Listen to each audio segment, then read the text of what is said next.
네, 이제 12개 이제 레슨, 12개 챕터로 되어 있는데, 이제 처음에 워밍업 하고, 이제 성경, 공부 방법. 그러니까 오늘 다룰 내용은 성경에 관한 거예요. 그죠? 성경. 우리가 기독교인으로 살아간다. 우리가 기독교인이다. 근데 그 기독교라는 말은 그리스도를 믿는 사람들의 모임이라는 뜻인데, 그러니까 그리스도인이라는 뜻인데, 그리스도인의 가장 큰 정체성이라고 한다면 성경을 가지고 있다는 겁니다. 그리고 그 성경을 이제 어떻게 쓰느냐에 대해서 되게 독특한데요. 다른 종교에서 어떤 성경, 그 경전, 캐논이라고 하죠. 그 경전을 사용하는 방식이 기독교인들하고는 너무 많이 차이가 납니다. 예를 들어 어떤 매뉴얼로 사용할 수도 있고, 그리고 어떤 선조들의 좋은 말들을 모은 것과 같은, 예를 들어 탈무드 같은, 유대인의 탈무드는 캐논이 아니죠. 캐논이 아니고 이제 좋은 말들을 이제 격언들을 모아놓은 책인데, 우리는 성경을 이제 그 정도 책으로 쓰면 되는 건가? 아니면 주일날에 예배 드릴 때 쓰는 이제 예배용 책인가? 여러분은 어떠세요? 여러분이 성경을 어떻게 쓰고 계십니까? 이제 미국은 이제 교회를 이제 차로 많이 가잖아요. 물론 이제 센터시티 쪽엔 좀 다르겠지만, 이제 우리는 서버브에 있는 교회니까 이제 차를 타고 이제 교회 온단 말입니다. 그래서 예배를 딱 드리고 나서 이제 성경책을 이제 차가 세단인 분들은 세단 뒤에다가 이제 성경책 딱 올려놓고 뒷좌석 뒤에 딱 올려놓고 이제 다음 주일날 그대로 거기서 성경을 빼. 이거는 정말 예배용이죠. 예배 드릴 때 필요한 책 또는 요즘에는 이제 어플을 많이 까니까 그죠?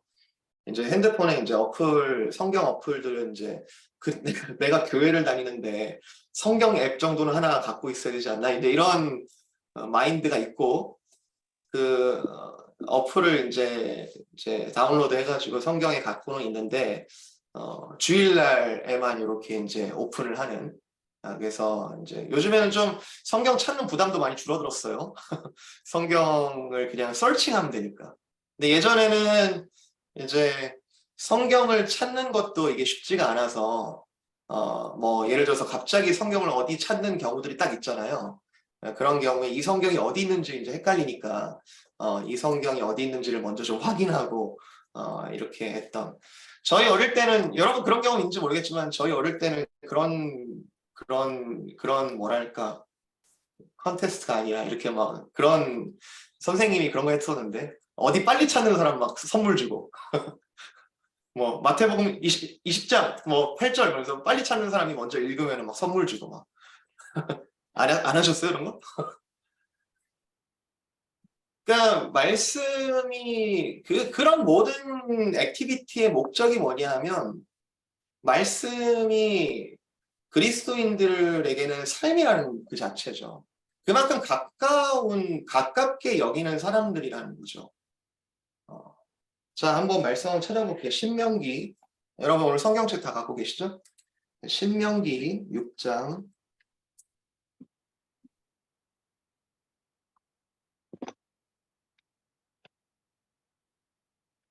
네, 신명기 6장 4절입니다. 제가 읽습니다. 이스라엘아 들으라. 우리 하나님 여호와는 오직 유일한 여호와이시니 너는 마음을 다하고 뜻을 다하고 힘을 다하여 내 하나님 여호와를 사랑하라. 오늘 내가 내게 명하는 이 말씀을 너는 마음에 새기고 여기 쪽에는 많이 안 계시겠지만 이렇게 문신 하는 분들 보통은 이제 너무 아프다고 하죠. 몸에 뭔가를 새기는 거는 참 아픈 고통스러운 일인데 마음에 새기래요 말씀을. 내 자녀에게 부지런히 가르치고 집에 앉았을 때든지 길을 갈 때든지 누워 있을 때든지 일어날 때든지 이 말씀을 강론할 것이며, 그러니까 그냥 말해주는 정도가 아니라 그것을 이렇게 해석하고 알려주고 가르치고, 너는 또 그것을 네 손목에 메어서 기호를 삼으며 내 미간에 붙여서 표로 삼고 또 내 집 문설주와 바깥문에 기록할지니라. 자, 제가 뭐 하나 좀 시험해 볼게요.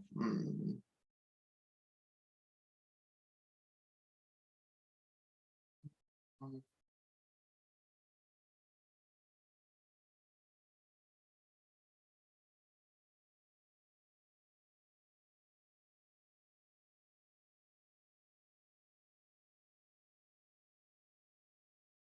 네, 보이세요?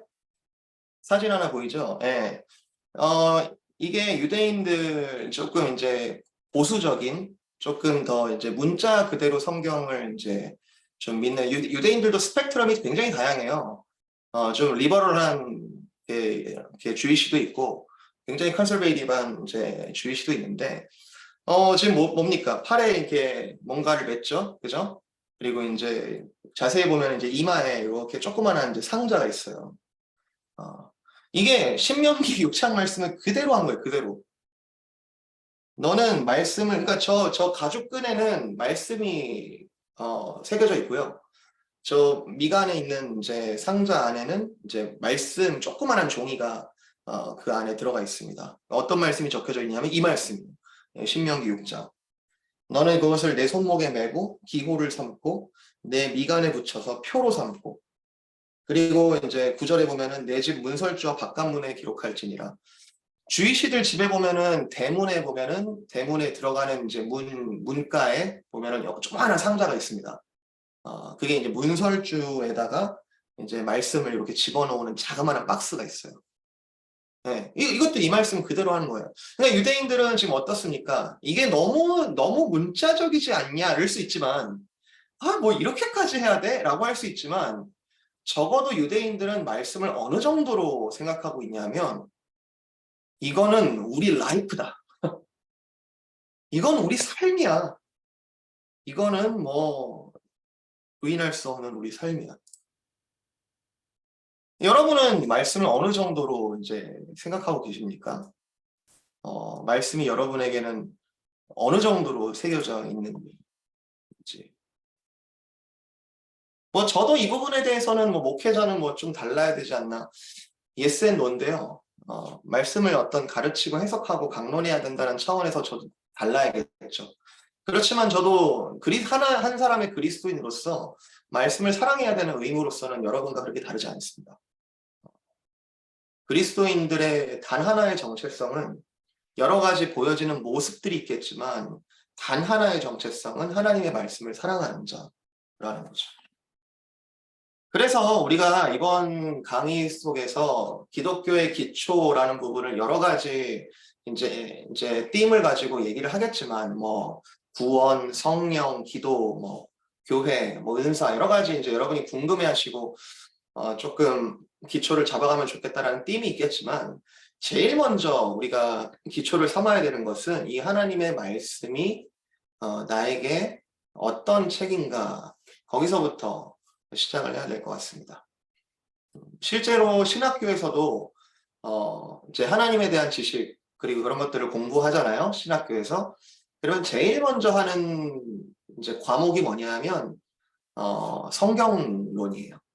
성경이란 무엇인가 거기서부터 시작을 해요. 그러니까 하나님은 누구신가 여기서부터 시작해야 될 것 같잖아요. 하나님은 누구신가부터 시작해야 될 것 같은데 제일 먼저 해야 할 일은 성경은 우리에게 어떤 책인가.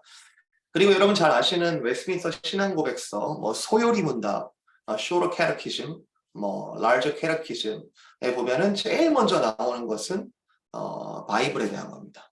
scripture. 거기서부터가 전제되지 않으면 그 이후에 모든 나오는 내용들이 우리가 믿어지는 정말 사모하여 믿겠는가 아니면 계속 의심하면서 일단 들어보자라고 할 것인가 그런 고민이 생기는 거죠. 성경이 제일 중요하다는 건 이번에 내용을 할 것 같습니다. 자, 워밍업으로 이제 넘어가시면 한번 볼 텐데요. 자, 뭐 너무 당연한 얘기인데 성경은 하나님의 말씀이다. 아멘이에요? 성경은 하나님의 말씀이다. 이거 아무 생각 없이 하면 아멘 맞는데요. 성경은 사람이 썼잖아요. 그죠?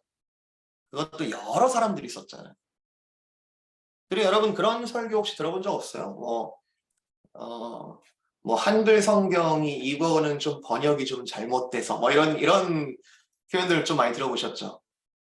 또는 이거는 번역은 이렇게 되어 있는데 원어를 보면은 뭐 이렇게 좀 뭐 이렇게 설명되어 있고 뭐. 그리고 뭐 실제로 성경 가운데 어, 정확하게 어떤 단어를 지칭하는지가 애매모호한 아직도 다 밝혀지지 않은 그런 이제 본문들도 있습니다. 예를 들면 사울 왕이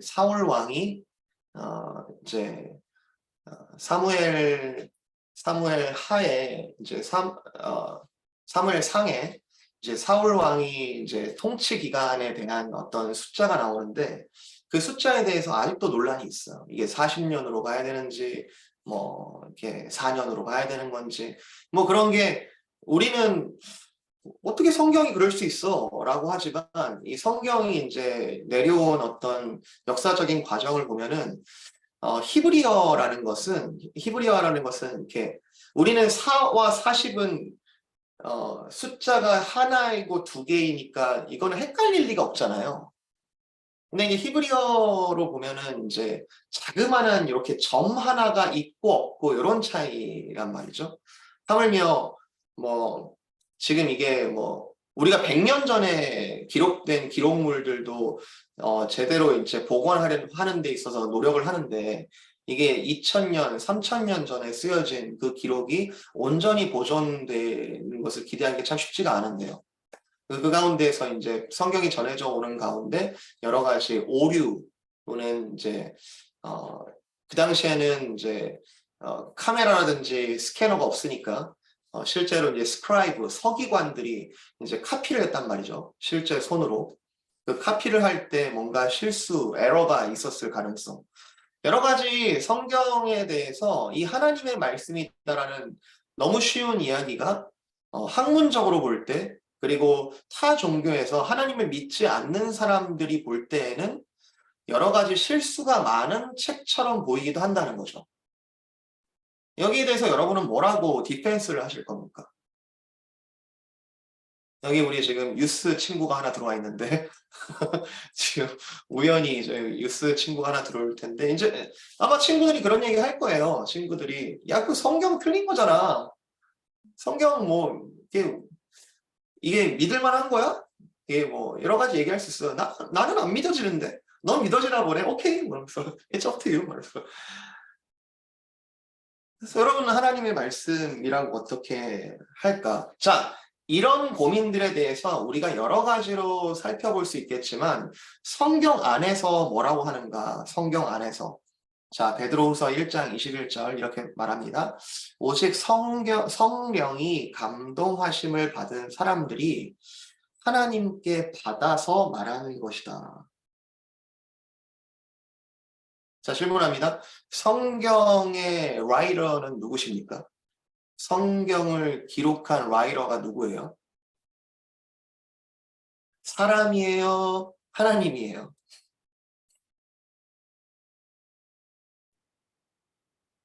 두 가지 저자를 이야기합니다. 항상 우리 성경을 얘기할 때는 라이터가 둘 있다고 하는데 하나는 오리지널 라이터.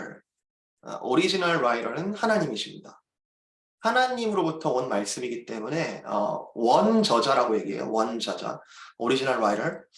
그런데 이것이 이제 휴먼 라이터들을 통해서 이것이 이제 기록이 되는 거죠. 그래서 사람들이 뭐 그거야 사람들이 뭐 실수해서 쓴 거 아니야. 성경 뭐 틀린 것도 많지 않아? 이렇게 얘기할 때 우리는 쿨하게 사실은 인정할 수 있습니다. 그렇죠. 인간이 완전하지 않기 때문에 그 과정 속에 실수나 미스테이크가 있을 수 있다. 오케이. 그렇지만 어떠한 번역 과정을 거쳤든 그리고 그 번역상에 여러 가지 에러가 있을 가능성이 있다 한들 오리지널 라이터가 하나님인 이상 사실 하나님의 메시지가 여러 번역을 통해서 전달되는 데는 오류가 없다라는 것을 우리는 믿습니다. 여러분 이거 되게 중요한 원칙인데요. 문자적으로는 오류가 있을 수 있고 문자적으로는 어떤 틀린 부분들이 나올 수 있지만 오리지널 라이터가 하나님이시기 때문에 그리고 하나님께서는 그것을 기록할 때뿐만 아니라 그것을 프로텍트하고 보존하시고 preserve 하시고 지금까지 우리에게 읽게 하시는, 지금도 저와 여러분에게 읽게 하시고 감동을 주시고 깨닫게 하시고 미래 일들을 믿어지게 하는 그 모든 일들 가운데 하나님께서 살아계시는 한 이 성경의 내용에는 오류가 없다라고 우리는 믿습니다. 여러분, 이 부분은 증명의 차원이 아닙니다. 이 부분은 믿음의 차원이에요. 우리가 창조론과 진화론, 뭐 과학자들은 또 과학자 자신의 이제 자리에서 또 증명해야 되고 과학적으로도 얘기해야 될 그런 책임들이 있겠지만, 사실은 그 진화론과 창조론의 이제 끝부분으로 이제 가장 이제 핵심으로 들어가면 사실 믿음의 영역이거든요. 그리고 사실 과학의 영역 속에서도 토마스 쿤인가요? 패러다임 시프트라는 그런 개념을 발표하면서 과학적인 것도 영원히 객관적인 것은 없다. 과학자들도 자기 주관에 자기가 믿은 주관의 토대 위에서 과학을 펼쳐나간다라고 그렇게 말을 하기도 했죠. 이 성경이라는 것, 우리는 그러나 객관적인 하나님께서 우리에게 객관적으로 전해주시는 하나님의 말씀이라고 우리는 믿습니다. 그래서 원저자는 하나님이시고 성령의 영감을 받은 인간 저자들이 있으며 인간 저자들을 또 움직이시는 분은 성령 하나님이잖아요. 그죠? 자, 그러면 또 한 분 빠졌잖아요. 지금 누가? 성자 예수 그리스도는 이 성경과 관련해서 어디에 계시냐? 성자 예수 그리스도는 그 말씀의 메시지가 되십니다. 이해되세요? 삼위일체 하나님의 역사가 여기서 나타나는 건데, 성부 하나님께서 이 모든 것들의 주인 되셔서 그분의 뜻으로만 이 땅을 통치하시고 인도해 나가시죠. 근데 그 하나님의 뜻이 어떤 형식으로, 어떤 모습으로 드러나는가, 그것은 진리이신 예수 그리스도로 역사 가운데 계시되었고, 계시되었고, 그리고 그것이 우리 손에까지, 우리 눈에까지 읽혀지는 우리 쪽에 이제 억셉트 되는 그 과정 속에서 일하시는 분은 성령 하나님.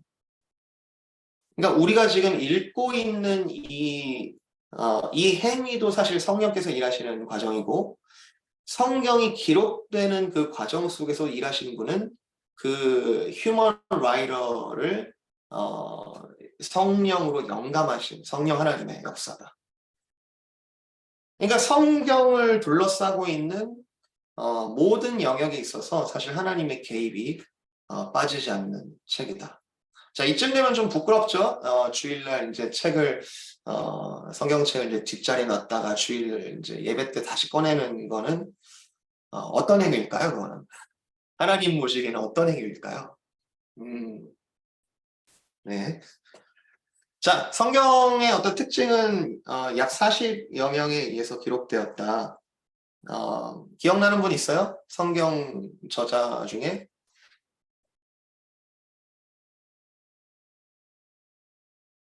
우연히 뭐라고? 요한? 요한? 맞아요. 요한도 있어요.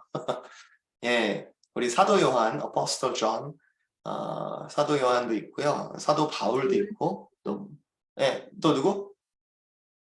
바울. 예, 바울도 있고요. 우리 모세도 있고, 예수님은 들어가나요? 예수님은 안 들어갑니다. 예수님이 직접 쓰신 적은 없어요. 제자들이 이렇게 썼죠. 약 40여 명에 의해서 기록되었는데, 이 성경을 기록한 사람들의 나라와 문화적 배경이 매우 다양합니다. 이 부분은 이제 기간 자체도 벌써 주전 1400년 정도로 보니까 최초 기록을 주전 1400년이면요. 우리는 성경을 이제 읽으니까 그냥 그러려니 하는데 청동기 시대입니다. 네, 한국사나 뭐 이제 세계사를 보신 분들은 그러니까 철기 시대가 오기 전에 청동기 시대, 그러니까 이제 신석기 시대를 막 지난 이제, 그리고 한국에는 고조선 시대가 좀 지나서 이제 삼국 시대가 오기 전, 이게 뭐 얼마나 고대예요. 그때 우리가 어떤 역사적 배경과 역사적 상황들이 지금과 너무 많이 다르다 보니까, 그리고 그 안에 어떤 제국들이 얼마나 많이 바뀌었습니까? 그런데 그 긴 시간을 통틀어서 성경이 기록되었다면, 여러분 성경 중에 제일 먼저 기록된 책과 제일 마지막에 기록된 책을 읽는 방법은 똑같을 수가 없겠죠. 그죠? 그 백그라운드 자체가 너무 다르기 때문에. 굉장히 매우 다양하고요.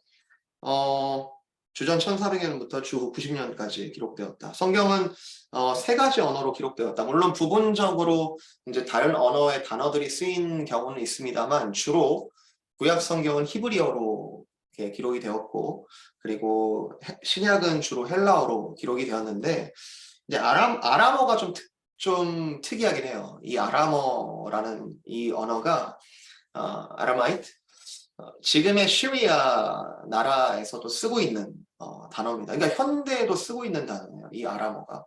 그리고 예수님 당시에 그 팔레스타인 지역에서 주로 쓰고 있었던 단어이기도 하고요. 그래서 예수님은 어떤 단어를 쓰셨을까? 아람어 쓰셨을 겁니다. 예. 대표적으로 달리다 굼, 소녀여 일어나라, 이런 단어들이 아람어죠. 엘리 엘리 라마 서박다니, 나의 하나님 어찌하여 나를 버리시나이까 라는 표현들도 사실 아람어고요. 마지막에 이제 요한이 마라나타, 아멘 주 예수여 오시옵소서 라고 하는 그 단어도 아람어로 쓰였습니다. 그리고 다니엘 시대의 어떤 그 바벨론, 그리고 헬라 제국, 페르시아 제국, 그 시기에서도 공용으로 쓰였던 제 언어는 아람어입니다. 아람어가 제일 처음에 어디서부터 나오냐? 사실은 아브라함 때 나와요. 창세기에도 나와요. 창세기에서 이제 야곱과 외삼촌 부두엘 외삼촌이 이렇게 이제 자기 아내들과 아이들을 데리고 탈출하잖아요. 야곱이 탈출해서 자기 이제 원래 집으로 돌아가는 중에 외삼촌이 쫓아오잖아요. 쫓아올 때 꿈에서 하나님께서 나타나셔서 그 라반이죠. 라반에게 너는 이 야곱을 해하지 말라라고 경고하셨고, 그 야곱을 만났을 때 어떤 조약을 맺습니다. 그죠? 조약을 맺어서 어떤 돌을 세우고 여기 서로 넘어가지 말자라고 이제 어떤 조약 약속을 맺는데, 그곳 이름을 야곱은 뭐라고 부르고 라반은 뭐라고 불렀다 이렇게 말해요. 이제 야곱은 히브리어로 얘기를 하고 있는 거고, 라반은 여갈사 핫두단가 뭐 하여튼 31장 창세기 30장 31장쯤에 나옵니다. 거기서도 이제 아람어. 근데 이제 창세기를 쓴 사람은 모세라고 우리가 전통적으로 믿고 있는데, 모세가 활동했던 시기는 주전 1400여 년, 그때에도 아람어가 통용되고 있었다라는 것을 볼 수 있죠. 자, 이런 식으로 하면 오늘 끝내지도 못해요. 어떡하지? 근데 뭐 이게 제가 좀 예상을 했어요. 이게 오늘 하는 이 분량이요, 신학교에서 한 학기를 하는 분량인데 이걸 어떻게 하나 한번 해보겠습니다. 몰라요. 저도 해볼게요. 자, 그래서 하나님은 이토록 다양한 배경을 가진 기록자들을 감동시키셔서 하나님의 아들이신 예수 그리스도의 인간 구속사에 관해, 특별히 하나님의 영광에 초점을 맞춰 기록해 하셨다. 네, 이 부분은 조금 더 나중에 가면서 설명을 좀 하도록 하겠습니다. 자, 그 다음에 이제 여러분이 한번 써보셨을 텐데, 써보셨어요? 네, 이거 뭐 성경에 있는 리스트 그냥 이렇게 내가 따라 쓰는 게 뭐가 의미가 있나? 의미 있어요. 여러분 손으로 쓰셔봐야 됩니다. 네, 모세오경 뭐죠? 창세기, 출애굽기, 레위기, 레위기, 민수기, 민수기, 신명기. 신명기, 이렇게 5권의 책이죠. 실제로 유대인들은 토라라고 부르고요. 토라라고 부르고 이 자체를 율법, 이 토라라는 말은 율법이라는 뜻입니다. 토라라고 부릅니다. 그래서 하나님께서 우리에게 주신 이렇게 법이다, 이렇게 있죠. 자, 일단은 넘어갑니다. 이 모세오경 다음에 나오는 게 역사서인데요. 이제 이스라엘의 어떤 역사를 그리고 있죠. 이 책들은 주전 1400여 년부터 450년까지 정도로 기록되었다. 그러니까 이스라엘 유대인들이 포로로 잡혀갔다가 돌아와서 다시 공동체를 재건하는 그때까지를 기록하였다. 제가 이걸 읽다가 갑자기 딱 떠오르는 인사이트였는데, 이 기간이 한 어느 정도 되냐면 1000년 정도 되거든요. 1000년 정도 되는데, 어, 요한계시록 보면 천년왕국이라는 얘기가 나오거든요. 마지막 때 하나님의 완전하신 그리스도의 재림이 오실 때, 그때 사탄이 마지막으로 활약하고 발악하는, 그리고 그러나 1000년이 지난 후에 그리스도의 나라가, 그리스도의 왕국이 완전하게 임하는, 그때 그 1000년은 뭐 상징적인 숫자이기도 하지만 10 곱하기 10 곱하기 10, 그러니까 3도 완전수고 10도 완전수인데 10의 3승이니까 1000년 이렇게 나오는, 매우 많다라는 의미도 가지고 완전하다라는 의미도 가지는데, 그래서 그것을 문자적으로 1000년이라고 읽을 필요는 없고, 완전하신 하나님의 뜻이 채워지는 그 기간이 지나면 그리스도의 나라가 오리라, 이런 얘기를 하시는 그 1000년이 나오는데, 이스라엘 역사가 또 1000년에 또 이렇게 걸치네, 뭐 이런 생각도 또 들더라고요. 자, 역사서 12권 한번 읽어볼게요. 여호수아, 사사기, 룻기, 사무엘상, 사무엘하, 역대상, 역대하, 에스라, 느헤미야, 에스더. 네. 뭐 하나하나 공부를 할 수 있는 기회는 제 자원에 여러 이제 타임이 있을 것 같습니다. 제가 실제로 최근에 했던 강의는 호세아서 한번 한 적이 있고요. 그리고 에베소서, 빌립보서, 뭐 로마서, 뭐 갈라디아서 이런 걸 한 적이 있었어요. 네. 이스라엘의 역사죠. 네, 이것에는 왕이 세워지는 이야기도 있고, 나라가 갈라지는 이야기도 있고, 그리고 다시 이제 포로로 잡혀갔다가 돌아오는 그런 이야기도 있습니다. 역사를 우리가 왜 읽어야 되나? 이스라엘 역사를 왜 읽어야 되나? 이스라엘 백성은 그 자체로 하나님께서 편애하신 민족이 아니라 온 땅에 하나님의 뜻을 비주얼리 보여주시기 위해서 택한 백성입니다. 그래서 이스라엘을 우리가, 나는 한국 사람인데, 나는 미국에 사는 한국 사람인데 라고 해서 저 역사를 우리가 왜 배워야 돼? 그렇죠. 뭐 그 역사 자체가 의미 있다기보다는 그 역사 속에 서려 있는 하나님의 뜻을 발견하는 거죠. 모든 인류를 향한. 여기에 대해서는 바울 사도가 로마서에서 아주 자세하게 이야기하고 있습니다. 로마서 9장부터 11장에 왜 유대인을 먼저 선택하셨는지, 그리고 왜 지금 유대인들이 예수님을 거부하는지, 그리고 왜 이 구원의 방향이 이방인으로 갔다가 다시 유대인으로 향해서 온 땅이 하나님을 섬기게 되게 될 것인지 그걸 그리고 있습니다. 어쨌든 네. 자, 구약에는 그리고 시가서가 있습니다. 이번에 이성현 목사님이 시편 이제 강의를 하는데, 네, 시가서 5개 뭐죠? 욥기, 시편, 잠언, 전도서, 아가서. 네, 각 권에 대한 이제 어떤 이제 요약이 옆에 있긴 있죠. 뭐 그래서 사실은 신앙생활에 가장 힘을 주는 말씀들은 시가서입니다. 신앙생활에 있어서 가장 우리가 막다른 길에 또는 하나님을 기쁘게 찬양하는 어떤 그런 의미가 가장 깊이 서려 있는 말씀들은 시가서죠. 고통에 대해서 이야기하기도 하고요. 삶의 허무함 속에서 궁극적인 진리에 대한 얘기도 하고요. 그리고 가장 아름다운 사랑에 대해서 이야기하기도 하고, 또 삶의 교훈에 대해서도 이야기를 하죠. 네. 그리고 많은 분들이 좀 어려워하는 이제 영역이 이제 선지서인데요. 대선지서, 소선지서라고 나누는 이유는 분량 때문에 그렇습니다. 선지자 다 똑같은 선지자인데요. 그 중에 이제 대선지서, 그때 이제 분량이 많은 대선지서를 5권이라고 하지만 실제로는 4명입니다. 예레미야서가 있고 예레미야애가가 있기 때문에 그렇죠. 자, 5권 읽어볼게요. 이사야, 예레미야, 예레미야 애가, 그리고 에스겔, 다니엘. 대선지자 뭐 이렇게 얘기합니다. 이런 전통이 이제 사사기에도 나와요. 사사기에도 대사사, 소사사 뭐 이렇게 좀 구분하기도 해요. 에피소드의 분량에 따라서. 그래서 에피소드가 좀 긴 어떤 사사들, 뭐 그런 사사들은 대사사, 뭐 소사사 이렇게 부르기도 합니다. 그리고 소선지서에 12명의 이제 선지자가 나오는데요. 한번 읽어볼게요. 호세아, 요엘, 아모스, 오바댜, 요나, 미가, 나훔, 하박국, 스바냐, 학개, 스가랴, 말라기. 사실 이사야서 같이 이렇게 굉장히 분량이 많은 선지서들은 하나님의 뜻을 좀 총체적으로 이렇게 종합적으로 이렇게 보여주고 있다, 큰 그림을 이렇게 보여주고 있다라고 한다면 이 소선지서들은 조금 특정한 이슈에 대해서 다루는 경향이 많습니다.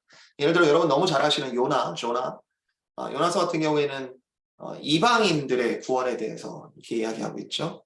네, 그리고 호세아서는 음란한 아내와의 그런 사랑을 통하여 하나님의 정말 끝이 없는 그 사랑에 대해서 이야기를 하고 있고, 말라기 같은 경우에는 이제 곧 성취될 그분에 대해서 마지막으로 예언하는 임무를 맡았습니다.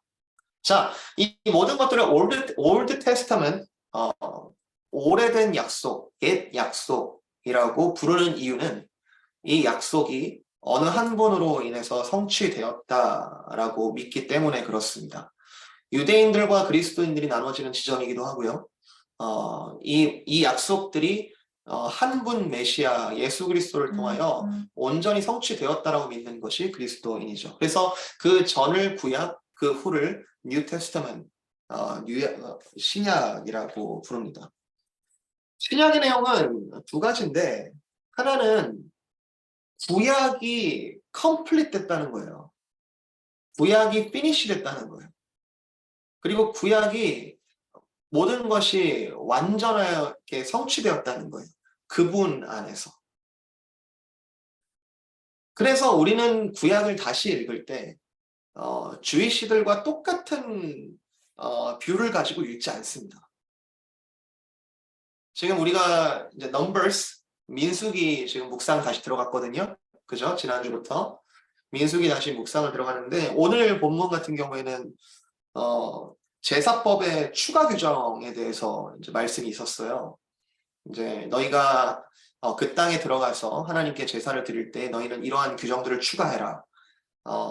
고운 가루와 기름과 그리고 포도주를 그 제물에 부어라. 그래서 그런 모든 이런 것들 규정들을 추가해라. 만약 이것을 주이시 관점으로 읽으면 그런가 보다. 하나님이 하라고 했으니까 뭐 그렇게 할 수 있겠죠. 근데 우리는 그리스도인들은 그렇게 해석하지 않습니다. 이 모든 것들이 궁극적으로 그리스도에게 성취되었기 때문에 그리스도의 빛 아래에서 이걸 어떻게 해석할 것인가? 이게 어떤 의미인가? 오늘 말씀도 되게 참 은혜로운 의미들이 서려 있는데요. 가데스 바네아에서 이스라엘 백성들이 하나님 앞에 변명할 거리 없이 반역하잖아요. 완전히 실패하잖아요. 그리고 하나님께서 사실 거기서 이렇게 전멸하실 생각을 하셨던데 또 모세가 중보기도를 해서 중보자 대신 예수를 예표하는 것인데 그래서 살려두지만 너희 모든 여호수아와 갈렙을 제외한 너희 모든 세대는 다 이 땅에서 죽으리라. 40년간 너희가 40년 후에 너희가 결코 들어가지 못하리라고 한 그 땅 너희 유아들을 내가 데리고 들어가겠다. 그리고 너희 유아들이 그곳에 기어이 들어가서 제사를 드리게 될 때 이런 규정을 추가해라. 이런 얘기를 하는 거죠. 그러니까 명령을 하시는 것 같아 보이지만 사실은 약속이 그 안에 깔려 있죠. 그렇게 제사를 드리도록 만드시는 하나님. 내가 그 너희 자녀들을 반드시 그 땅에 내가 넣을 건데 그리고 고운 가루, 기름, 포도주 이 모든 것들은 다 땅에서 나는 열매들이거든요. 그죠? 그 땅에 들어가서 너희 자녀들이 씨를 뿌리고 농사를 하고 소산을 받게 내가 반드시 약속한다. 그리고 그 자녀들이 이렇게 제사하도록 너희는 이 규정을 기록해둬라. 그러니까 약속을 기록한 거죠.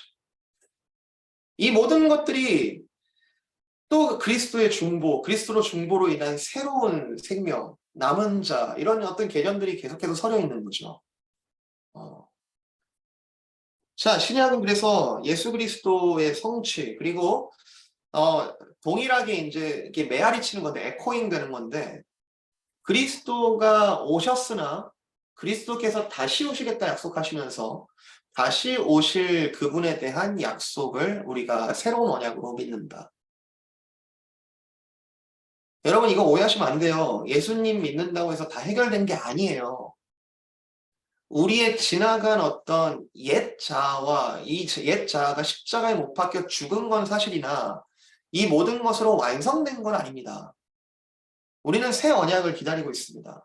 새 언약의 성취를 기다리면서 여전히 endurance 해야 되고 여전히 우리가 이렇게 버티면서 그 약속을 붙잡으면서 믿으면서 바로바로 살아가야 될 의무가 있습니다. 그리고 그 가운데 일어나는 것이 우리의 성화.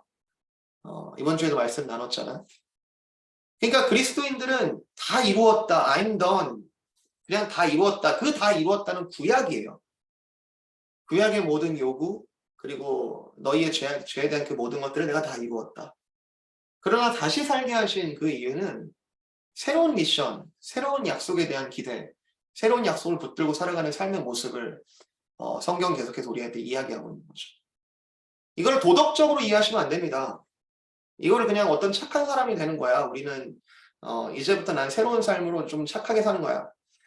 착하게 사는 것이 새 언약의 모습 중에 하나의 부분일 수는 있으나 그게 전부라고 착각하면 안 됩니다. 그리스도를 기다리고 있는 거죠. 자, 그래서 그리스도가 중심인데 이 신약에는 예수님의 생애에 대한 예수님께서 인간으로 오신 우리와 함께 하시는 하나님에 대한 사건들이 이제 복음서에 주로 기록이 되어 있고 구원의 방법, 예수님을 우리가 새로운 생명으로 살아가게 되는 그 과정이 뭐냐, 그 구원의 방법이 뭐냐, 예수님을 믿는 것이다 라고 요약할 수 있는데 이 부분은 이제 나중에 레슨에 계속 나올 거예요. 그리고 기독교가 시작됐다, 교회의 시작, 그리고 그리스도인의 삶에 대한 교훈, 현실의 우리의 삶에 대한 많은 사도들의 권면, 너희는 예수의 말씀을 이렇게 기억하라, 기억하고 믿고 살아라 이런 교훈들, 그리고 미래에 대한 하나님의 계획. 자, 신약에는 역사서가 5권 있는데 뭐 정확하게는 복음서 4권에 역사서 1권이라고 말해도 돼요. 자, 복음서는 4권이 있죠? 자, 읽어봅니다. 시작. 마태복음, 마가복음, 누가복음, 요한복음. 다 한 분 예수 그리스도를 기록하고 있지만 각자의 독특한 관점들이 있습니다. 요 원리가 이따가 이제 성경 해석에 대한 이야기를 제가 할 텐데 성경 해석에 대해서 해석은 하나여야 하고 적용은 다양해야 합니다. 요거는 설명이 많이 필요한 말씀인데 좀 더 뒤에 가서 말씀드릴게요. 자, 사도 요한이 요한복음을 쓴 2가지 이유를 분명하게 요한복음에 밝혔는데 뭘까요? 요한복음을 쓴 2가지 이유가 뭡니까? 요한복음 20장 31절.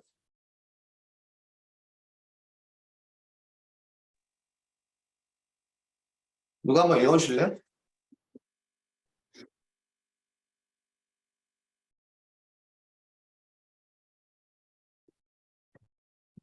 누가 하면 잘 안 하죠. 오케이.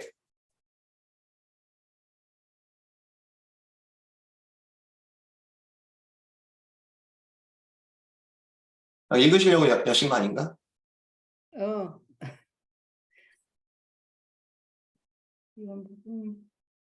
읽겠습니다. 네. 들리시나요? 네. 제가 이게 51절이 오직 이것을 기록함은 너희로 예수께서 하나님의 아들 그리스도이심을 믿게 하려 함이요 또 너희로 믿고 그 이름을 힘입어 생명을 얻게 하려 함이니라.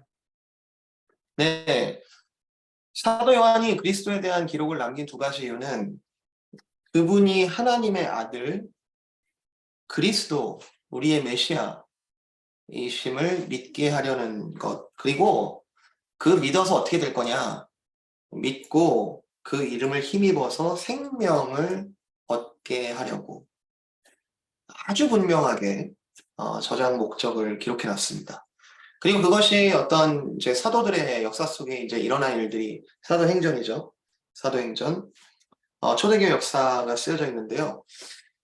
사도행전은 정말 마음이 뜨거워지고 참 초대교회의 어떤 순수함과 그리고 그리스도에 대한 믿음이 적혀져 있는 그런 책입니다.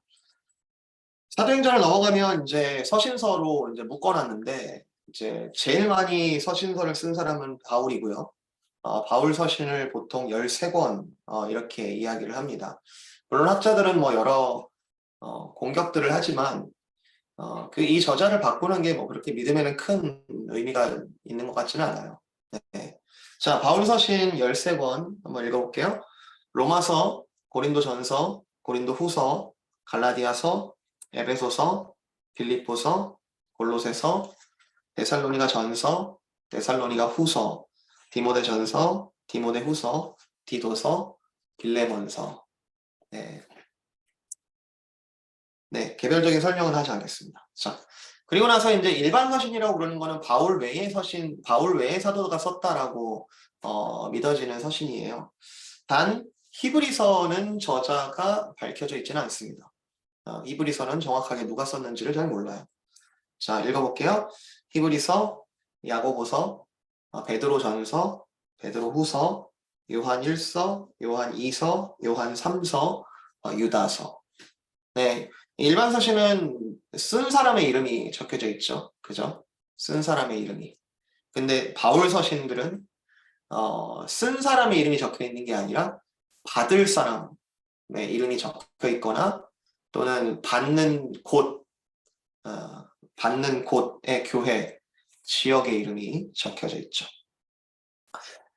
자, 그리고 남은 책은, 마지막 책은 요한계시록입니다. 요한계시록. 뭐 너무 독특한 책이고, 요한계시록은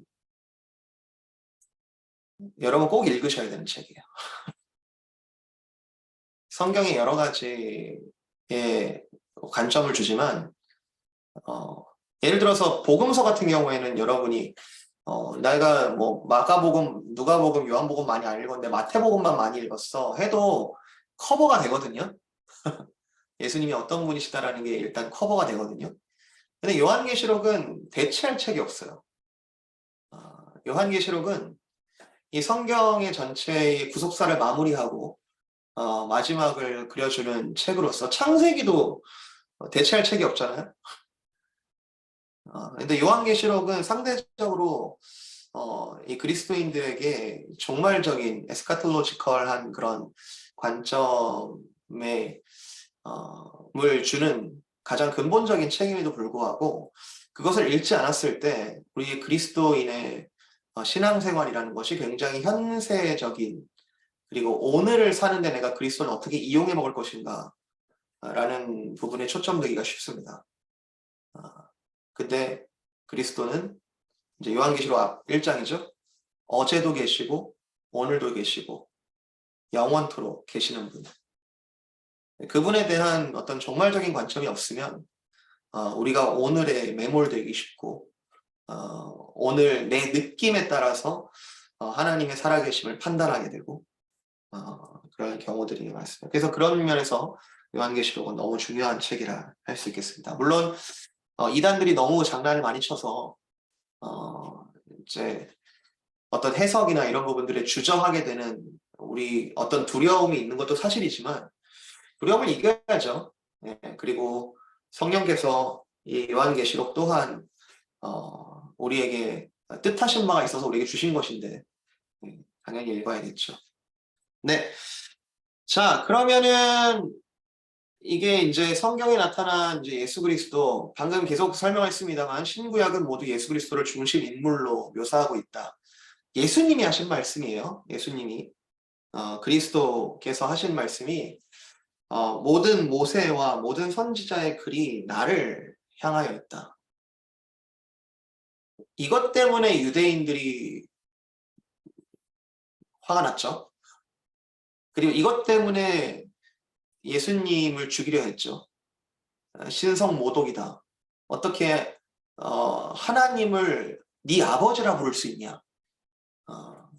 여기가 직접적인 어떤 예수님이 죽음의 십자가에 달리시게 되는 어떤 정치적인 맥락인데 그 상황 속에서 그리스도께서는 이 모든 글이 나를 향하여 있다. 엠마오로 가는 두 제자에게 그렇게 설명을 하셨죠.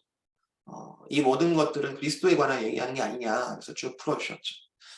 요한복음에서도 예수님께서 분명하게 말씀하시는데 이 성경이 내게 대하여 증언하는 것이다.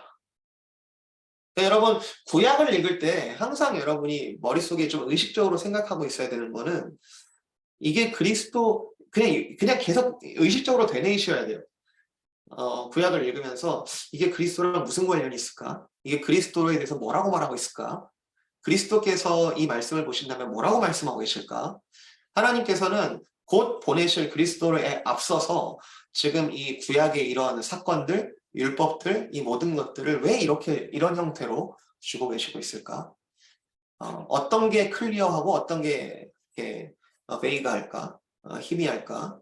이런 부분들을 여러분이 염두에 두고 구약을 읽으시다 보면은 생각보다 많은 걸 발견하실 수 있을 겁니다.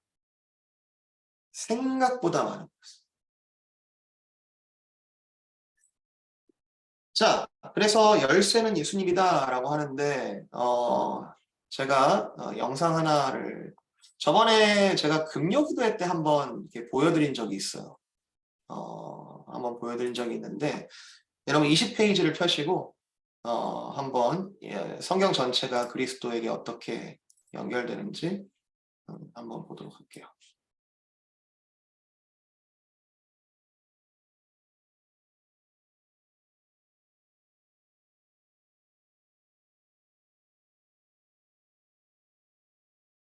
너를 떠나지 않을 것이며 더 이상 부끄러움을 당치 않게 하리라 약속하셨습니다. 또한 그리스도 안에서 하나님의 그리스도로 우리를 향하여 창세기에서 예수님은 아브라함 제단의 어린 양이시며 출애굽기에서는 유월절 어린 양의 피, 레위기에서는 대제사장, 민수기에서는 구름 기둥과 불 기둥의 인도하심, 신명기에서 그는 우리의 토끼성이 되십니다.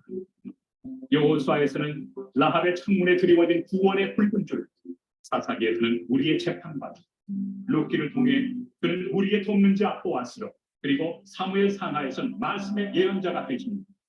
역대 상하와 열왕기 상하에서 우리를 다스리는 왕이 되시며 에스라에서는 믿음의 학자, 느헤미야에서는 무너진 성전을 재건하는 자, 에스더에서는 성문에 앉은 믿음의 사람 모르드게로 예시되었습니다. 욥기에서는 살아계신 후보자, 시편에서 그는 우리의 목자가 되심으로 내가 부족할 것이 없다고 말씀하십니다. 잠언과 전도서에서 그는 우리의 지혜시며 아가서에서는 아름다운 신부와 신랑, 이사야에서는 고통당하는 하나님의 종, 예레미야와 예레미야의 글쓰는 눈물의 선지자, 에스겔에서 그는 아름다운 네 가지 형상을 하는 사람입니다.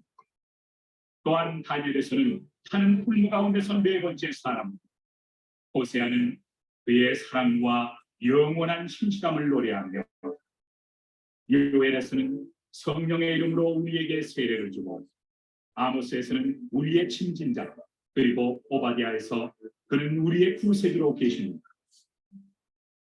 요나는 온 세상에 하나님의 말씀을 전하는 복음의 전도자, 미가에서는 복음 전하는 자의 발이 아름답다고 표현합니다. 나훔에서 그는 복수하는 자로, 하박국에서는 기도의 회복을 위한 하수꾼으로, 스바랴에서는 놀랍게 구원하시는 자로, 밖에서는 우리의 잃어버린 유업을 되찾는 자, 스가랴에서 그는 우리의 영원한 세셈으로, 말하기는 그가 공의 아들로 그의 날개 안에 감추시고 치료하십니다. 마태복음에서는 살아있는 하나님의 아들 그리스도 예수의 세계와 마가를 통해 그는 기적을 일으키는 자로, 또한 누가는 예수가 인자의 아들이라 말하고, 요한복음에서는 그를 양의 문으로, 사도행전에서는 다메섹의 사울에게 나타난 하나님의 빛으로, 로마서에서는 우리의 공의로운 재판관으로, 고린도전서는 구원의 주로, 고린도후서에서 그는 우리의 죄를 짓는 자이십니다. 갈라디아서에서는 율법에서 우리를 자유케 하신 것과 에베소서를 통해 유업의 부요함에 대해, 빌립보에서 그는 우리의 필요를 공급하십니다.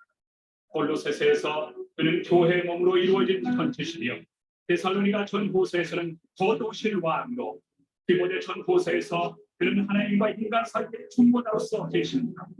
디도서에서 그는 주어진 희망이니, 또한 빌레몬서에서 그는 형제보다 가까운 동역자로, 그리고 히브리서에서는 영원한 너다겠고, 야고보서에서 그는 상처를 치유하시는 자이십니다. 베드로전서에서는 참목자로, 요한계시록서에서 그는 부드러운 사랑을 가진 인자시고, 유다서에서는 일반적인 군대와 함께 다시 계시를 증거하십니다. 그리고 이제 요한계시록을 통해 교회여 너의 구원이 가까우니 너희의 눈을 들라. 왕의 왕 주의 속히.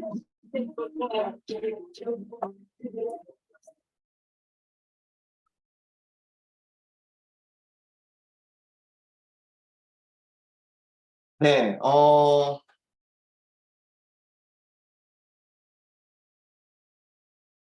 이런 생각이 듭니다. 한 번은 우리가 성경을 좀 진지하게 처음부터 끝까지 한 관점을 가지고 그리스도 예수에 대해서 더 알고 싶은 마음을 가지고 우리가 나아간다면 어떤 개별 단위의 말씀을 공부하는 것도 의미가 있지만, 하나님께서 시간이 남아서, 종이가 남아서 66권을 우리에게 주셨을까?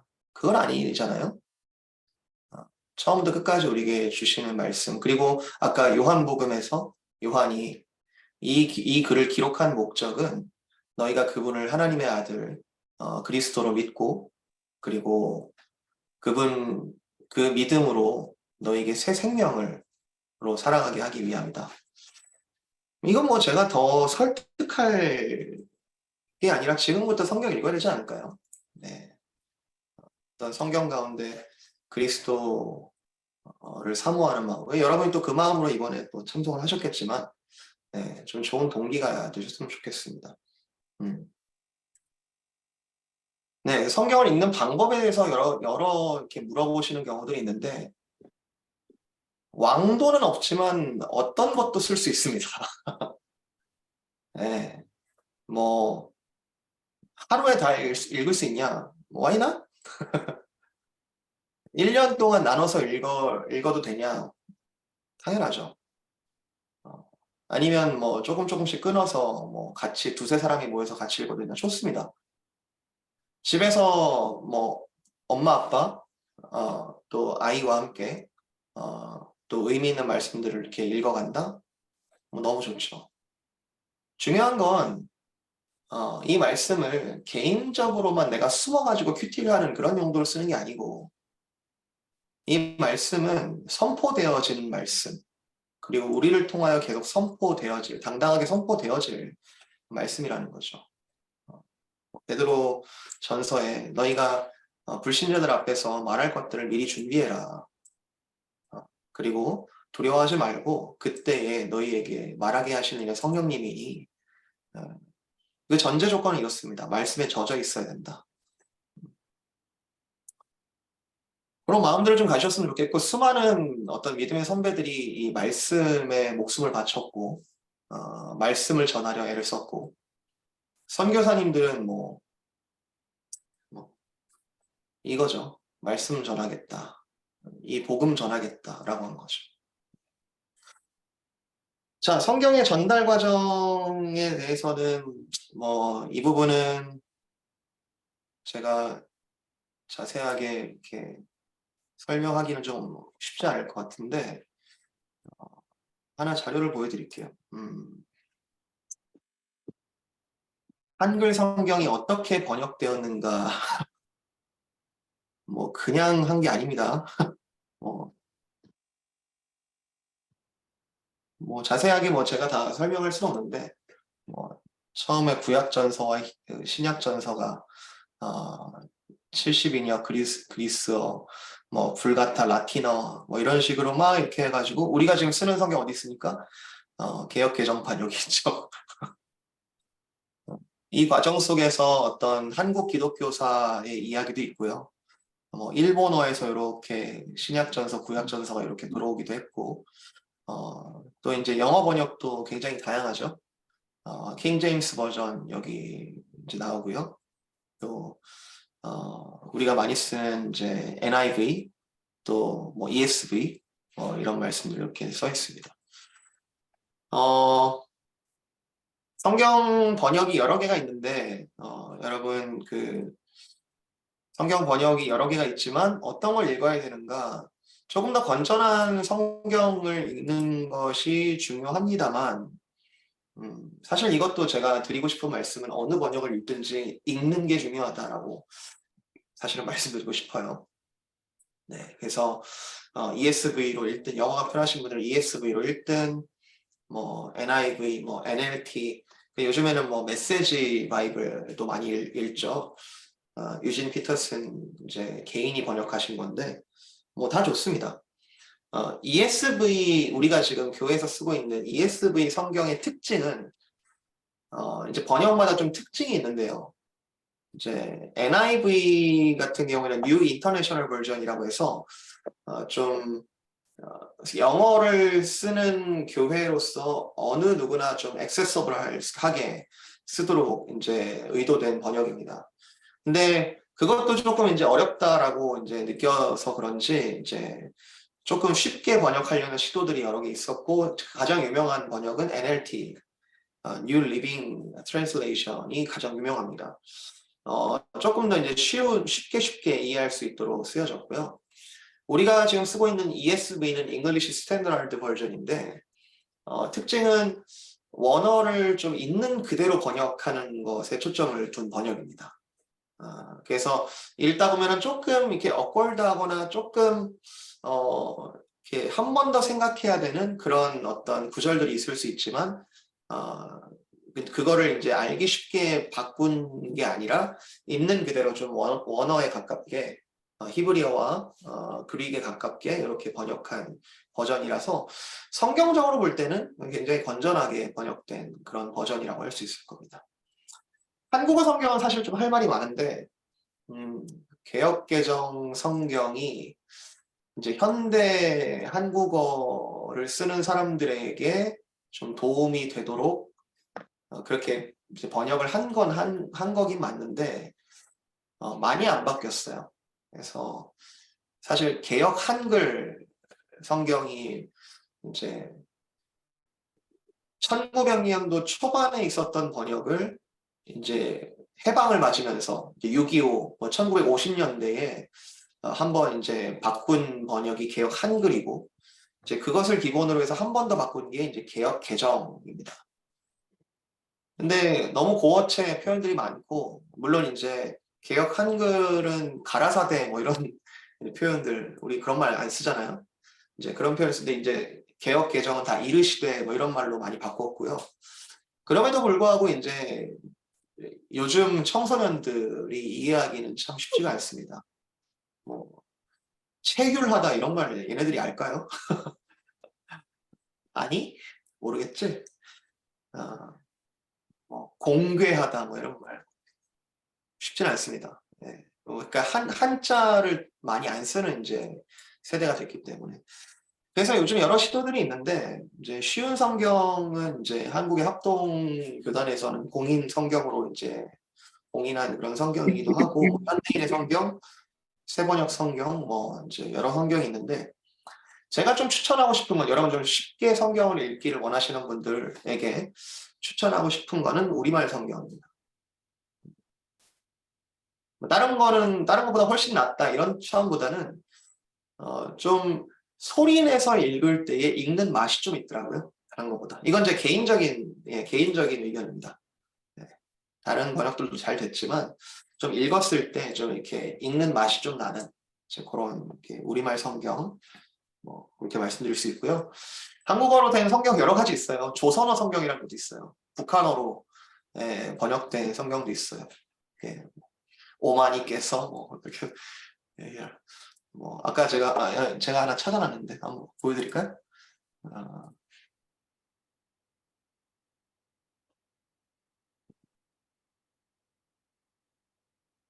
뭐 이런 게 있더라고요. 에베소서 4장인데 우리의 몸은 각 부분이 자기 구실을 다함으로써 각 마디로 서로 연결되고 얽혀서 영양분을 받아 자라납니다. 성도들을 준비시켜서 봉사활동을 하게 하여. 확 와닿죠? 봉사의 직분을 다하게 뭐 이렇게 써 있을까 아마 근데 이제 봉사활동을 하게 하여. 제발 간곡히 권고합니다. 이방 사람들처럼 살지 마시오. 그러니까 이게 번역이 뭐 어색하고 뭐 좀 그럴 수는 있어요. 그렇지만 중요한 건 그 뜻을 여러분이 캐치하는 거죠.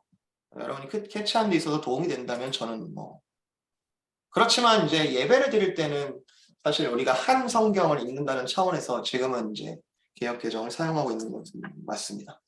네.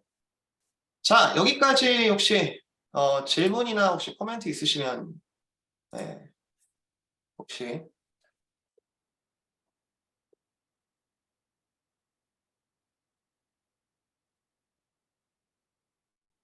네, 질문이나 코멘트 혹시 있으시면은 말씀해 주셔도 좋을 것 같아요.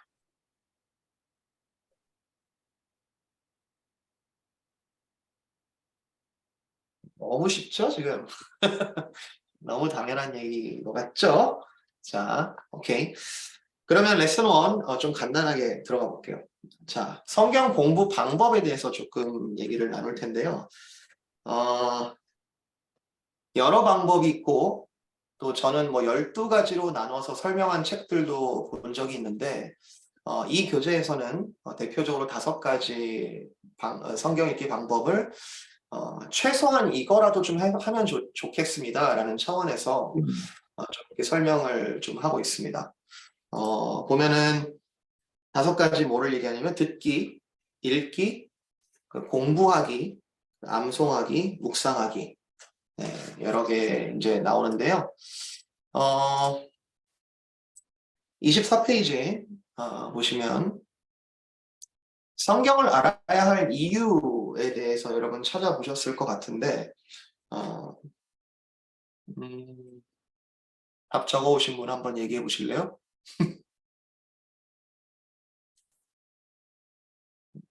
시켜야지. 하윤정 자매님. 전 그냥 딱 단답형이거든요, 저는. 좋아요. 디모데후서 2장 15절 진리의 말씀을 옳게 분별하며 부끄럽지 않게 살려고. 그리고 2번째 베드로전서는 구원에 이르게 하려고. 그리고 시편 3번째는 범죄하지 않게. 그리고 4번째 시편은 주를 경외하게. 그리고 5번째 내 발의 등이고 내 길의 빛이 되시기 때문에. 이 중에 가장 와닿는 게 뭡니까? 첫 번째 분별하게가 제가 요즘 많이 와닿는 말씀인 것 같아요. 좀 세상을 또는 삶을 잘 분별하고 싶은데 네. 네. 그래서 부끄러울 것이 없는 일꾼이 된다라는 이제 표현으로 나오죠. 우리 제 얼굴 보이는 분 얘기할게요. 해리 자매님.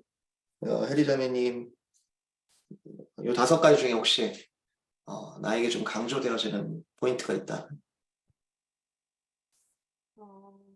저는 다섯 번째 내 발의 등이요 내 길의 빛입니다. 이게 조금 더 와닿는데요.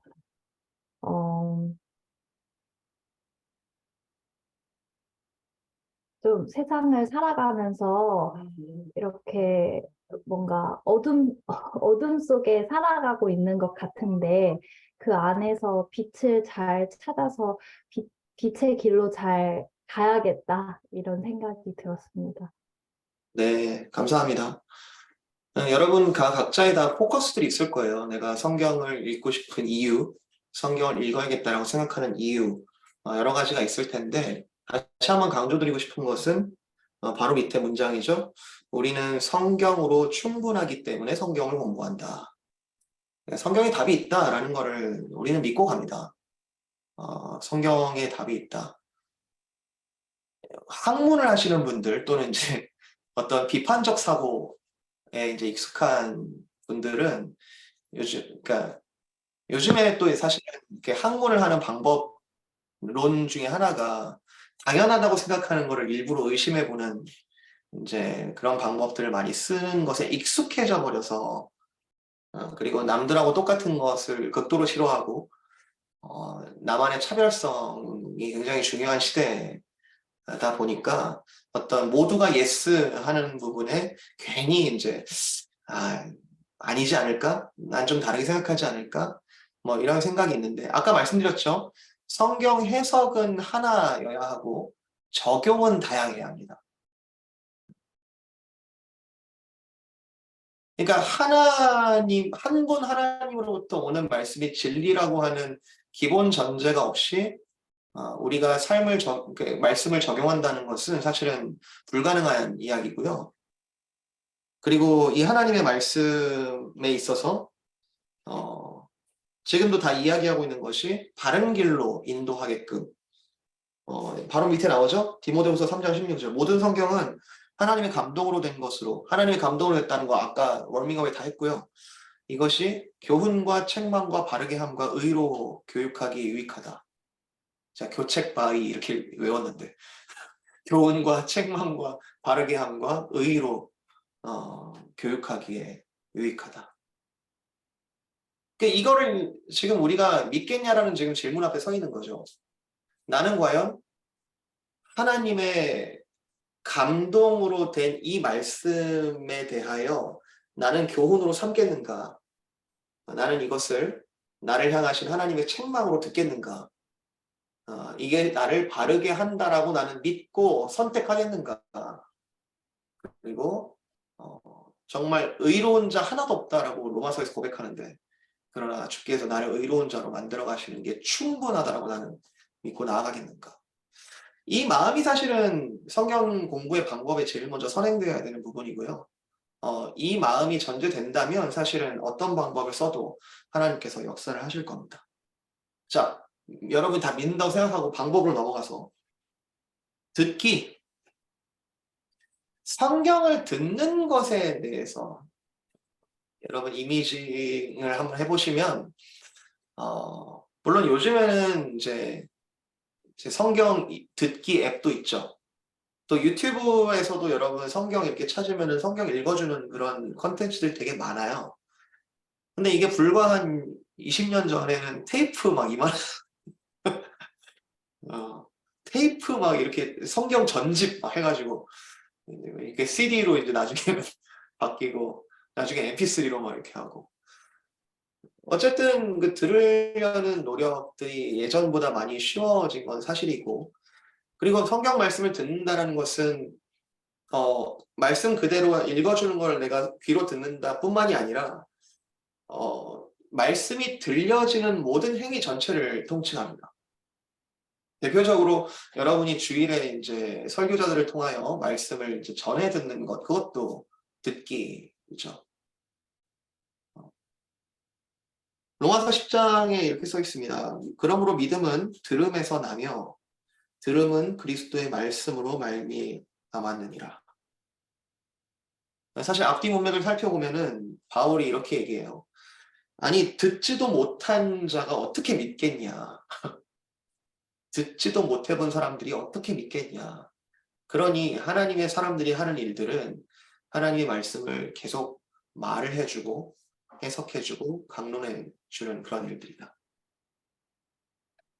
예수님은 어떤 사람이 복되다고 하셨는가? 뭐라고 쓰셨습니까? 예수님은 어떤 사람이 복되다고 하셨는가? 하나님의 말씀을 듣고 지키는 자. 그죠? 예수님께서 많이 말씀하셨죠. 듣는 자, 야고보서가 주로 강조하는 것인데, 듣고 지키지 않는 것은 죽은 것이다. 죽은 믿음이다. 그리고 사실 말씀을 너무 잘 알고 있었던, 그리고 행위적으로도 규칙적으로 말씀을 듣고 있었던 바리새인들이 구원을 얻은 것이 아니라 오히려 마음이 가난하고 심령이 가난하여 그 하나님의 말씀을 듣고 지키는 자, 그들이 복되다. 대표적으로 제가 떠오르는 인물은 삭개오 같은 사람들이에요. 삭개오. 누가복음 20장에 나오는데 죽을 죄인이었죠. 세리는 당시 사람들에게도 모두가 인정하는 죄인이었죠. 그러나 그리스도의 말씀, 오늘 내 집에 구원이 임하였다. 내가 오늘 내 집에 유하여 나가겠다. 라고 하는 것은 구원의 선포거든요. 내가 의로운 사람이 너 불의한 사람 집에 들어간다. 이것은 그 사람이 불의하지 않다라는 것을 증언해 주는 겁니다. 예수님께서 들어가심으로 의롭다함을 받았죠. 그때 삭개오가 하는 일이 굉장히 특이합니다. 내가 누군가에게 뺏은 것이 있으면 내가 4배, 5배로 갚겠습니다. 율법을 다시 지키겠다는 거거든요. 율법에 레위기와 신명기 구절에 남의 걸 훔치다가 걸린 사람은 몇 배로 배상해라 이런 이제 구절들이 나오는데 내가 그렇게 하겠습니다. 즉시 내가 지금 가진 것, 내가 빼앗은 거 있으면 다 토해내겠습니다. 말씀을 듣고 지키는 자. 사실 저도 조금 머리형이라서 이 부분이 굉장히 항상 스트러글해요. 하나님 앞에서. 이제 뭐 교회에 보면은 말씀이 들어가면 즉시 움직이는 분들이 있어요. 말씀이 들어가면 즉시 이렇게 마음이 뜨거워지고 움직이시는 진짜 참 본이 되는 그런 분들이 있어요. 고민을 오래 하기보다는 물론 좌충우돌 할 수도 있죠. 그리고 그 가운데 어리숙함이 또 여러 어떤 부작용들이 있을 수 있지만 그러나 제 성향으로는 참 부럽더라고요. 이렇게 뛰어드는 거. 복음 전해라. 그럼 전하고 가진 것 다 주님 것이다라고 인정하면 인정하고 있는 그대로 어린아이처럼 이렇게 나아가는 거. 그 사람이 복되다. 말씀을 선포할 때 목사나 교사가 해야 할 일, 네, 찾으셨겠지만 말씀을 낭독하고 해석하고 뜻을 깨닫게 하는 일이다. 네. 네, 잘해야겠죠? 잘해야 될 것 같습니다.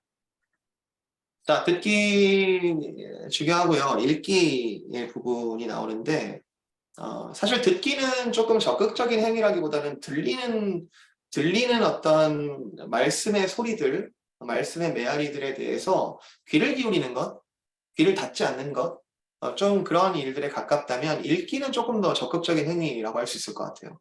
아까 우리가 신명기 말씀으로 오프닝을 했는데 이 말씀을 마음에 새기고 계속 읽고 이렇게 미간의 기호로 삼고 뭐 이런 말씀들을 했는데 요한계시록 1장 3절 이 예언의 말씀을 읽는 자, 듣는 자, 그 가운데 기록한 것을 지키는 자는 복이 있나니 때가 가까이 왔다.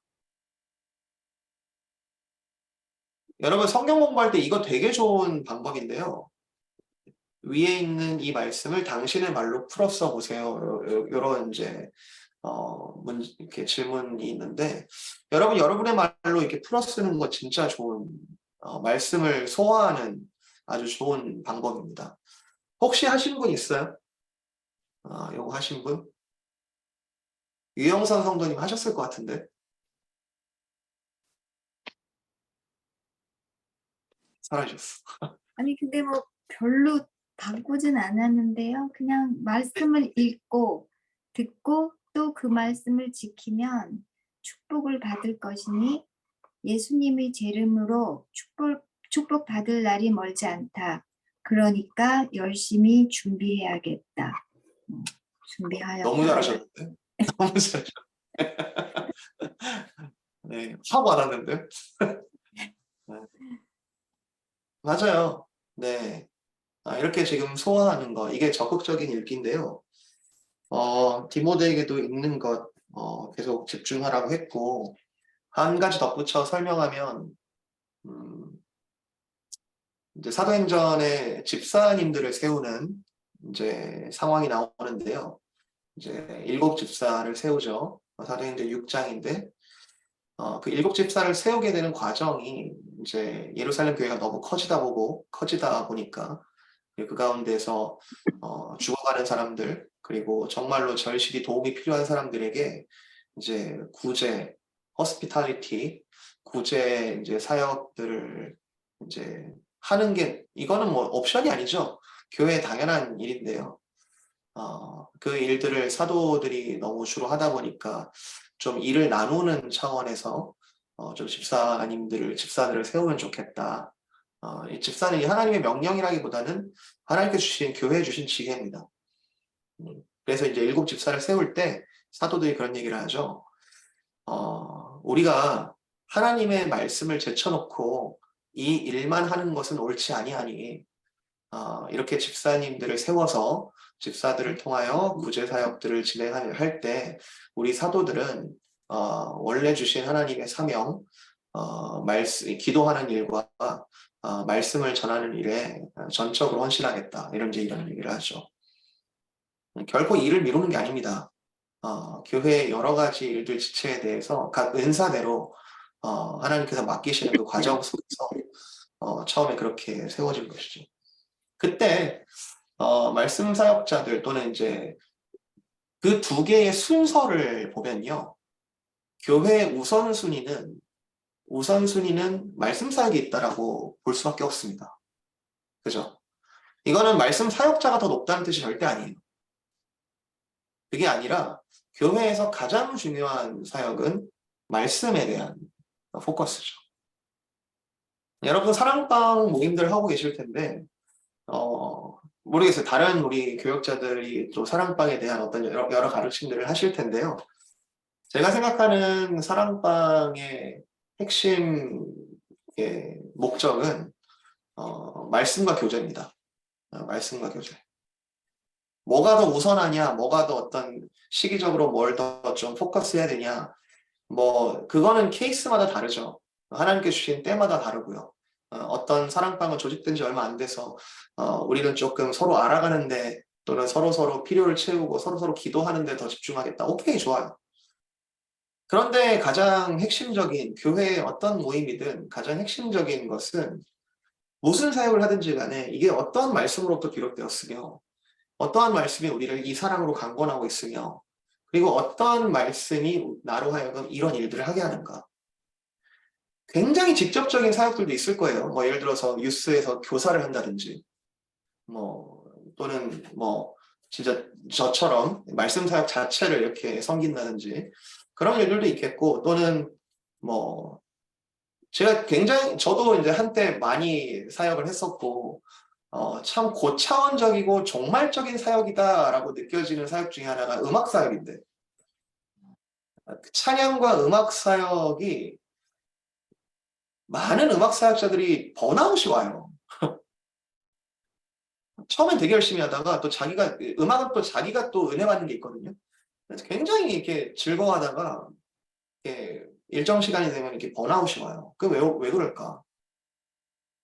뿐만 아니라 이제 임직자들 또는 또 이제 어떤 지속적인 어떤 사역이 인간적인 의미에서 참 가혹한 사역이 있을 수도 있죠, 당연히.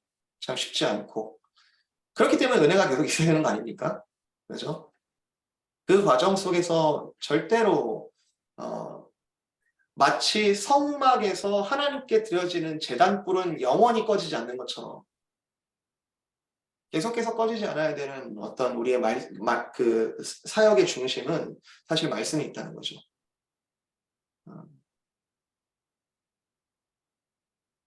네, 우리에게 다 자유를 주셨지만, 그리스도 안에서 자유를 주셨지만 모든 것이 선한 것은 아닙니다. 모든 것이 가하지만 모든 것이 다 선한 것은 아닙니다. 근데 가장 선한 것, 그 말씀으로부터 다시 돌아가고 말씀으로부터 시작하고, 그게 너무 중요한 것이죠.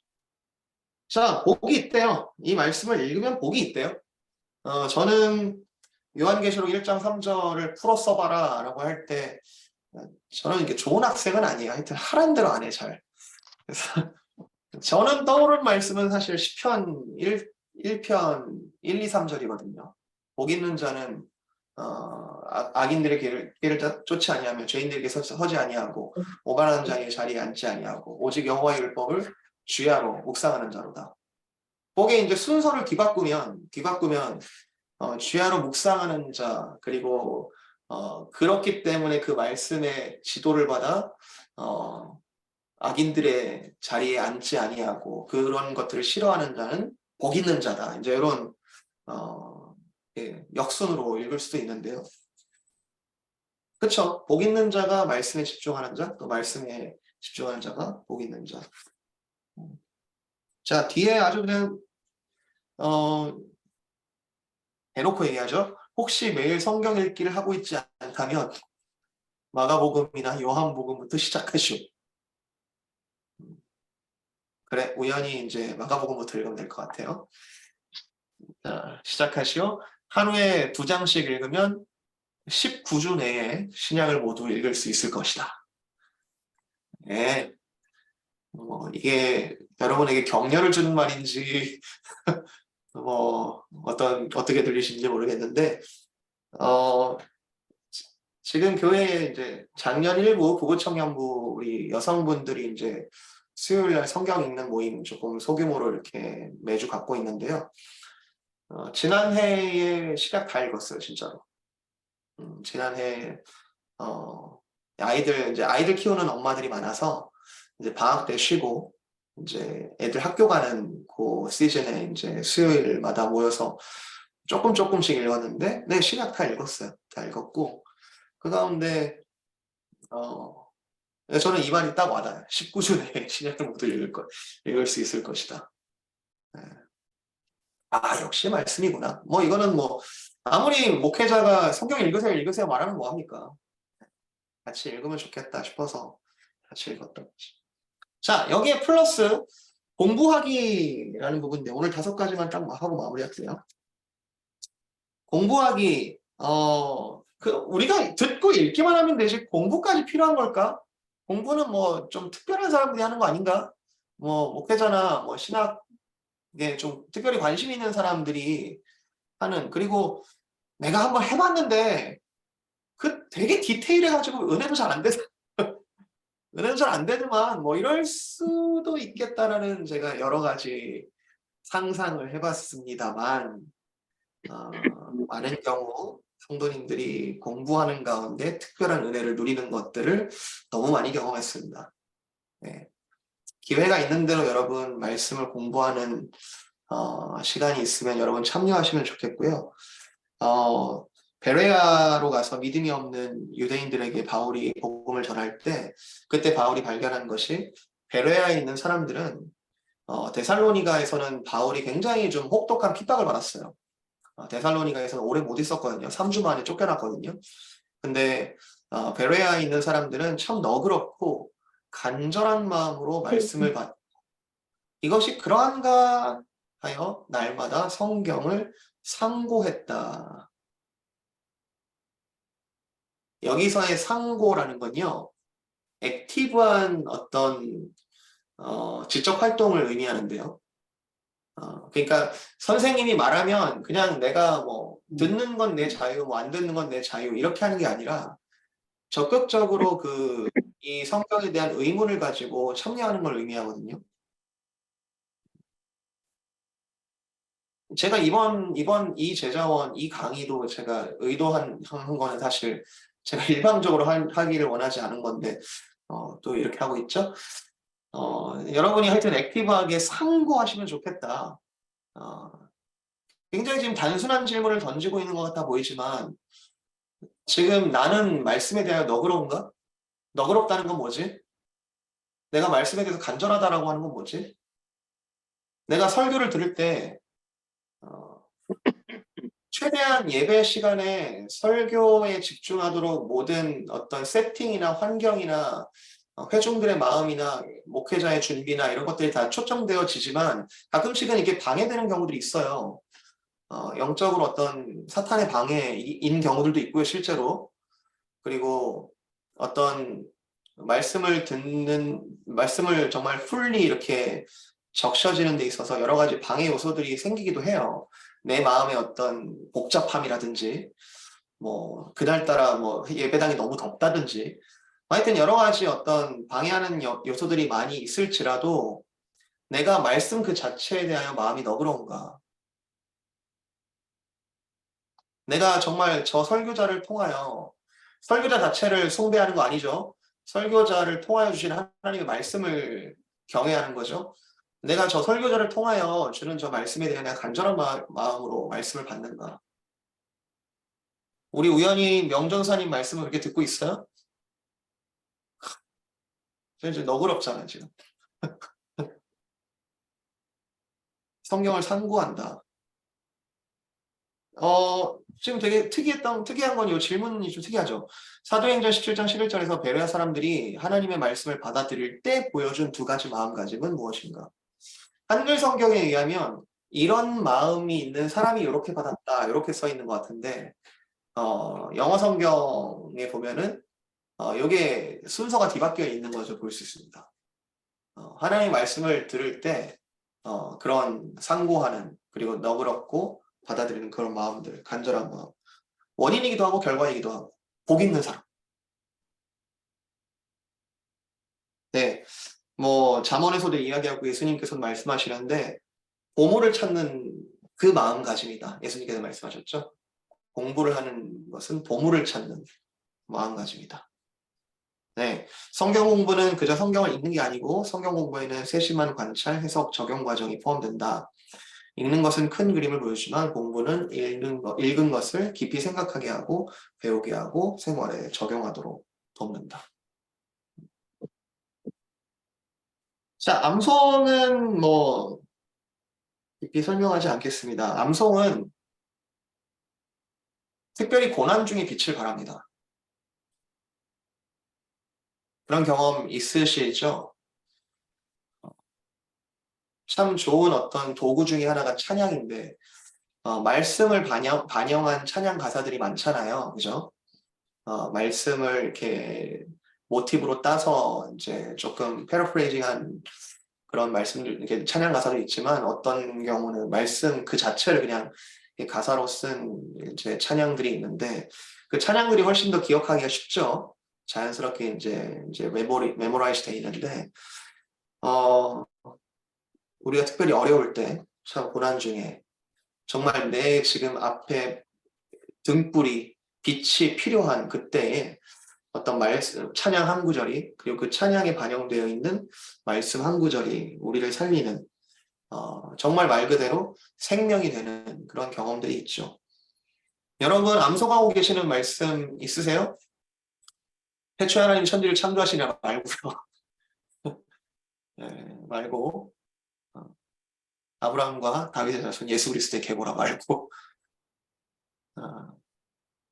암송하시는 구절들 여러분 혹시 한두 개만이라도 여러분 적어 놓으시고 좀 외우시면 좋을 것 같아요. 뭐 저도 여러 개는 있지만 뭐 가장 뭐 떠오르는 말씀은 너희는 먼저 그의 나라와 그의 의를 구하라 그리하면 이 모든 것을 너에게 더하시리라. 그 말씀이 뭐 지금 요 뒤에 이제 예시로 나오는데 그거 가지고 이제 한번 만들어 봐라 이제 이렇게 하고 있는데 그것을 이제 암송한 말씀이 내 안에서 역동할 때 그때 사실은 이게 적용이 되는 거죠. 그죠? 평소에는 이 암송을 한다는 것은 평소에 암송을 한다는 것은 말씀을 삶에 적용하겠다는 겁니다. 그거를. 이해되세요? 그러니까 엑스트라로 취미로 외우는 게 아니라 평소에 우리가 암송을 한다는 것은 그 말씀을 내가 삶으로 적용하겠다라는 나의 태도가 반영되는 거예요. 근데 이게 고난 중에 이 암송은 어떤 빛을 발하는가 하면 고난 중에 그 말씀이 생각나게 하시고 그 말씀을 붙잡고 약속으로 붙잡고 간구하게 만드는 거죠. 기도하게 만드는 거. 그런 동력이 재료가 되는 거죠.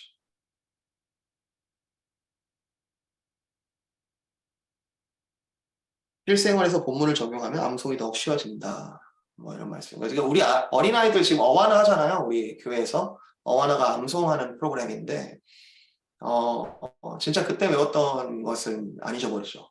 어릴 때 외운 말씀은 진짜 안 잊어버리죠. 막 운율을 넣어서 만들기도 하고 막 외우게 하기도 하고 막 별의별 방법을 다 써서 이제 아이들이 외우게 하는데 저도 어릴 때 막 유치부 이럴 때 외웠던 그 운율이 아직도 기억이 나요. 하나님께서 기도원에게 하신 말씀인데 큰 용사여 여호와께서 너와 함께 계시도다 뭐 이런 그런 말씀이 아직도 기억이 나는데 이게 고난 중에 빛을 발하죠. 임마누엘 되신 하나님. 네, 묵상은 사실 이 모든 것들을 종합하는 겁니다. 이 묵상은 뭐 지금 잠깐 설명으로 할 수 있는 건 아니고 중간에 묵상은 이해와 적용을 위하여 성경 말씀을 기도하는 마음으로 숙고하는 과정이다 라고 되어 있네요. 성경 말씀을 기도하는 마음으로 숙고하는 과정이다. 다음과 같은 경우에 묵상할 수 있다. 선포되는 하나님의 말씀을 들을 때, 성경을 읽을 때, 공부하는 내용에 대해서 기도할 때, 암송한 말씀을 생각할 때, 이것이 묵상입니다. 재료가 없으면 묵상이 안 돼요, 여러분. 그냥 가만히 눈 감고 그냥 내가 메디테이트 한다라는 게 묵상이 아니고요. 말씀이라는 재료가 없으면 사실 묵상이 안 됩니다. 네. 그래서 외워놓은 말씀이 없다 하면 사실 말씀을 펴고 묵상하는 거죠. 그렇죠? 네. 말씀을 깊이. 그런데 이건 또 어떤 신비로운 그런 내 마음대로 뭐 상상력을 동원해서 그렇게 어떤 그냥 막 생각에 이렇게 하는 것이다 라는 모습일 수도 있지만 공부할 때 묵상도 한다고 하잖아요. 그죠? 그러니까 공부하면서 기도하는 공부라는 건 여러분 굉장히 디테일한데요. 다음 주에 좀 살펴보겠지만 단어 하나하나에 적극적인 생각들을 담는 거예요. 여기에 왜 그러나가 붙었지? 여기에 왜 이 단어가 쓰여졌지? 여기에 왜 이 사람이 아까는 언급됐다가 여기는 안 나오지? 이런 어떤 굉장히 디테일한 마치 여러분이 작가가 된 것처럼 여러분이 이걸 액팅으로 해야 된다면 다 이해해야 되지 않겠어요? 이런 부분들 가운데서 기도하는 마음을 묵상하게 하는 그런 부분이 있습니다. 자, 여러분이 이번에 기초반에 참여를 하시는 것이다라고 말씀을 드렸고 그래서 제 설명이나 어떤 우리가 지금 해나가는 내용들이 그렇게 어렵지는 않을 것이다라는 생각은 들지만 그러나 여러분이 좀 마음을 너그럽게 정말 어린아이 같이 그리고 여러분이 어떤 마음으로 가난한 마음으로 이 강의를 사용하셨으면 좋겠고 네. 그래서 제가 대단한 것을 가르친다기보다는 도구로 사용됐으면 좋겠고 저도 나아갔으면 좋겠습니다.